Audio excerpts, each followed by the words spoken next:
Crime web series પરથી બનાવ્યો 5 કરોડની લૂંટનો પ્લાન।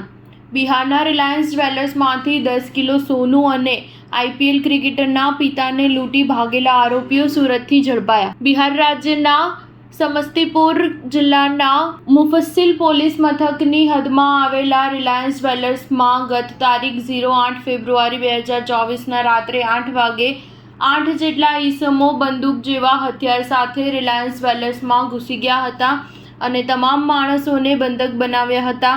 આ ખૂંખાર આરોપીઓ બેખૌફ રીતે રિલાયન્સ જ્વેલર્સમાંથી આશરે 10 કિલો સોનાના ઘરેણાં તથા આઈપીએલ ક્રિકેટર અનુકુલ રોયના પિતા સુધાકર રોયના રોકડા રૂપિયા 6 લાખ મળી કુલ 5 કરોડ 6 લાખની લૂંટ કરી ભાગી ગયા હતા, જેને લઈને સમગ્ર રાજ્યમાં ચકચાર મચી હતી। બિહારના રિલાયન્સ જ્વેલર્સમાં લૂંટની ઘટનાને પગલે સ્થાનિક પોલીસે આઈપીસી 395 તથા આર્મ્સ એક્ટ કલમ 25A 2635 મુજબનો ગુનો નોંધી આરોપીઓને ઝડપી લેવા ચક્રો ગતિમાન કર્યા હતા, પણ ખૂંખાર આરોપીઓને પકડવામાં સફળતા મળી ન હતી। ઝડપાયેલ બંને ખૂંખાર આરોપીઓની પોલીસે કડક પૂછપરછ કરતા તેઓએ જણાવ્યું હતું કે લૂંટ કરતા પહેલા અલગ અલગ ક્રાઇમ વેબ સિરીઝ જોઈને આ લૂંટનો પ્લાન બનાવ્યો હતો, તેમજ લૂંટવાળી જગ્યાની 6 મહિના સુધી રેકી પણ સવાર સાંજ કરી હતી।